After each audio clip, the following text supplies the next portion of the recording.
que tu les as trouvés menteurs, que tu as de la persévérance, que tu as souffert à cause de mon nom, et que tu n'étais point lassé.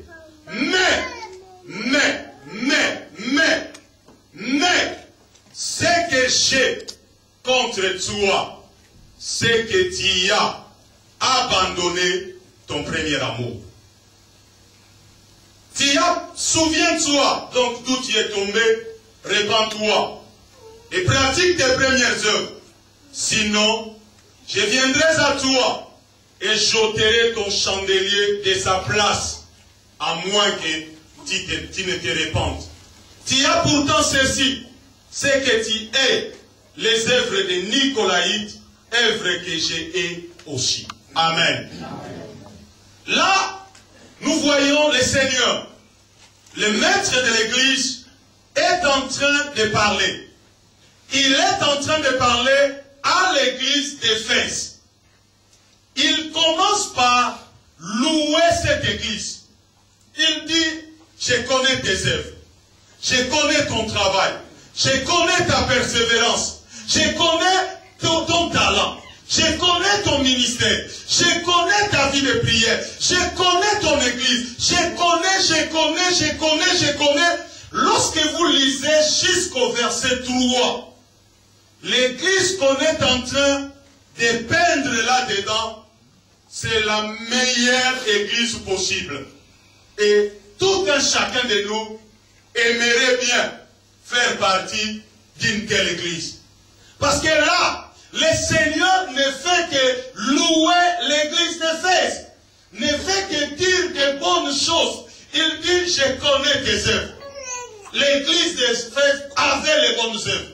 L'église d'Éphèse avait le travail. L'église d'Éphèse avait de la persévérance. Mais il se tourne, il dit, malgré tout ça, j'ai quelque chose auquel j'ai contre toi. C'est quoi? C'est que tu as abandonné ton premier amour. Tu as abandonné le premier amour. Il dit, je connais tout. Je connais ce que tu es. Je connais ce que tu fais. Je connais bien ton travail. Mais ce que j'ai contre toi, c'est que j'ai contre toi, c'est que tu as abandonné les premiers amours. Les mots là, quand la Bible dit, je connais tes œuvres, le mot là, œuvre, c'est un mot qui vient du grec ergon, E-R-G-O-N, pour ceux qui sont en train d'écrire, qui signifie la passion qui brille, qui consume, l'enthousiasme, les zèles qu'on a pour l'accomplissement des objectifs divins. Pas les objectifs personnels.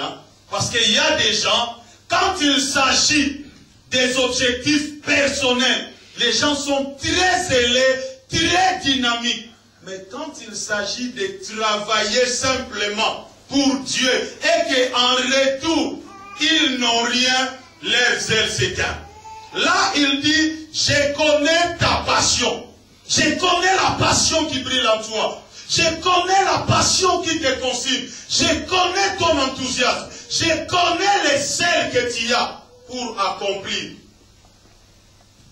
les buts poursuivis. Les zèles que tu as. Lorsqu'il y a un but, lorsqu'un but est marqué devant toi, tu es zélé. Tu es enthousiasmé. Je connais. Il dit, je connais. Mais, il dit, mais ce que j'ai contre toi, malgré la passion, malgré l'enthousiasme, malgré tout ça, j'ai quelque chose contre toi. J'ai quelque chose contre toi. Bien-aimé, je vais vous dire une parenthèse. Vous savez, la différence entre les ailes de l'homme et les ailes de Dieu, c'est parce que Dieu a la pleine connaissance. Tu sais pourquoi Dieu ne nous abandonne pas? Pourquoi Dieu ne nous laisse jamais tomber? Pourquoi Dieu ne nous repousse jamais? Parce que Dieu a ce qu'on appelle la pleine connaissance, la pleine compréhension.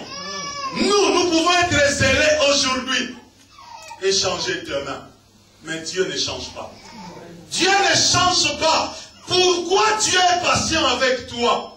Parce que Dieu sait que malgré que tu es méchant aujourd'hui, demain tu seras un bon garçon. Malgré que tu es méchant aujourd'hui, demain tu seras une bonne fille. Voilà pourquoi Dieu est patient. Parce qu'il a la pleine compréhension. Il dit, je connais tes œuvres. Tes œuvres, je les connais. Il dit encore, je connais ton travail. Et ce mot-là, travail, vient du grec kopos, K-O-P-O-S, qui signifie labeur, l'activité physique ou mentale appliquée à la création de quelque chose. L'activité physique ou mentale qu'on met en place pour créer quelque chose. L'effort qu'on se donne ou qu'on fait pour accomplir l'œuvre. Parce que l'œuvre sans travail ne s'accomplira jamais. Une œuvre sans travail ne s'accomplira jamais. Tu peux avoir la volonté. La bonne volonté ne suffit pas. La bonne volonté ne suffit pas. Il y a des gens qui sont morts, qu'on a enterrés, qui avaient de bonnes volontés, qui avaient des projets écrits même dans les cahiers, mais parce qu'il manquait le travail, parce qu'ils étaient fainéants. Le fainéantisme les a empêchés d'arriver à l'accomplissement de l'œuvre. Mais Dieu dit, malgré l'œuvre que tu as, malgré le travail, malgré l'énergie que tu mets, suivre les âmes, prêcher, enseigner, venir à l'église, chanter à la chorale, donner l'argent, s'aimer quand on dit de s'aimer. Malgré tout cela, j'ai quelque chose contre toi. J'ai une chose contre toi. Bien-aimé, Dieu dit encore, je connais ta persévérance.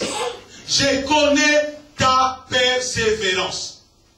Et le mot la persévérance vient du grec upomone, H-I-P-O-M-O-N-E, qui signifie rester ferme à l'objectif, rester ferme au but, rester ferme dans la course, sans dévier, quelles que soient les conditions, les circonstances ou les obstacles.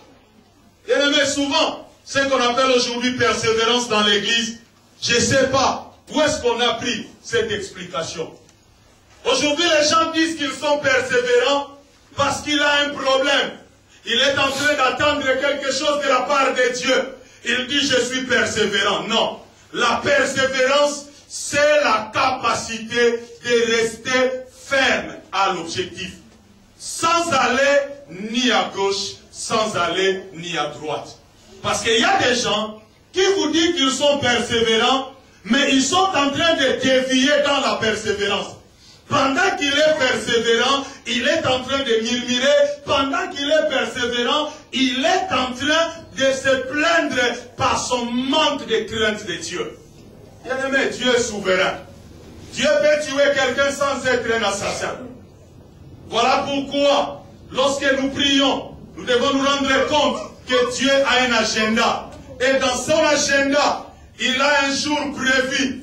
Il a l'heure prévue et il a un temps prévu pour faire ce que Dieu est en train de demander. Et si dans son agenda, il n'y a pas de prévu, plaider comme tu veux, mutile toi-même, coupe-toi les bras, les pieds, la jambe, coupe-toi même la tête.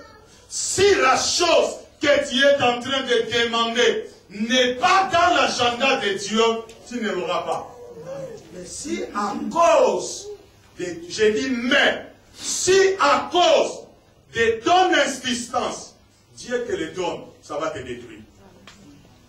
Si à cause de ton